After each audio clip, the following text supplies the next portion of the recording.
Ramakrishna mission থেকে ISKCON সাধুদের প্রণাম করে আজকে শুরু করছি।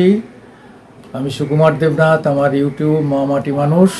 আপনাদের কাছে আহ্বান, আপনারা এইবার প্রথম জয়ের খবর পাওয়ার পরে 4 তারিখে প্রথম মিছিলটা কলকাতার বুকে আপনারা করুন। আবার কলকাতা গেরুয়াতে ভরে যাক, যে গেরুয়া হচ্ছে আমাদের মাননীয় মুখ্যমন্ত্রীর সব থেকে ডিএনএর বিরোধী, তার পছন্দের বিরোধী যে কালার। হ্যাঁ, উনি সবুজ কালার পছন্দ করেন, কিন্তু উনি গেরুয়া সহ্য করতে পারেন না। আর সঙ্গে চাই জয় শ্রীরাম ধ্বনি, যে ধ্বনিটা উনি সহ্য করতে পারেন না। জয় শ্রীরাম ধ্বনি দিয়ে আমরা চাই গেরুয়া বসনধারীরা আবার কার্তিক মহারাজের নেতৃত্বে আবার রাস্তায় নেমে পড়ুন। নর্থ থেকে সাউথ পর্যন্ত আপনারা আর একটা মিছিল করুন।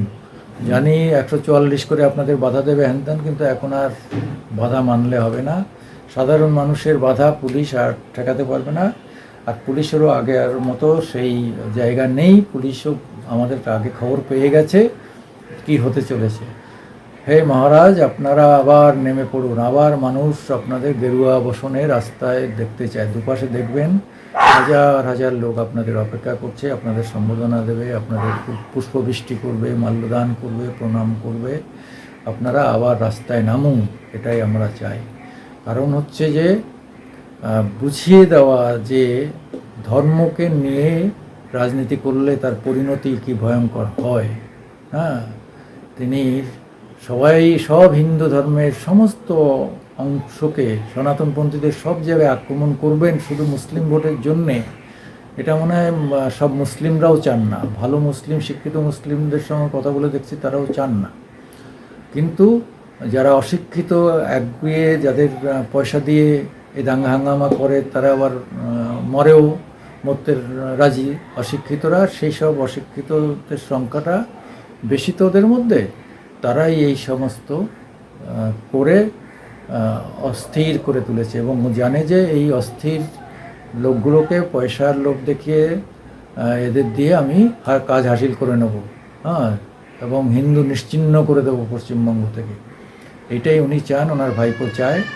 আশা করি সেই আশা এবার ছাই পড়ল। সেই আশাতে ছাই ঢেলে দেবেন আমাদের মানুষ, ভোটাররা। জ্বালিয়ে ছাই করে দেবেন তার এই সমস্ত অপকর্মকে, তার অপইচ্ছাকে, তার বদমাইশিকে, তার কারাপশানকে, তার ঘৃণ্য সনাতনপন্থীদের প্রতিতে তার যে ঘৃণ্য আচরণ, সেটাকে নষ্ট করে দিয়ে আমরা একটা সুন্দর স্বপ্ন দেখতে চাই। তাই গেরুয়া বসতধারীরা আবার শান্তির দূত, আপনারা আবার রাস্তায় নামুন। সনাতন হচ্ছে শান্তির দূত সারা পৃথিবীতে, যারা কখনো হিংসার প্রশ্রয় দেয় না, সবাইকে নিয়ে চলতে চায়। হ্যাঁ, সর্বধর্ম সমানেশ্বর। কাজেই এদের নিয়ে আপনারা ঝাঁপিয়ে পড়ুন। নমস্কার।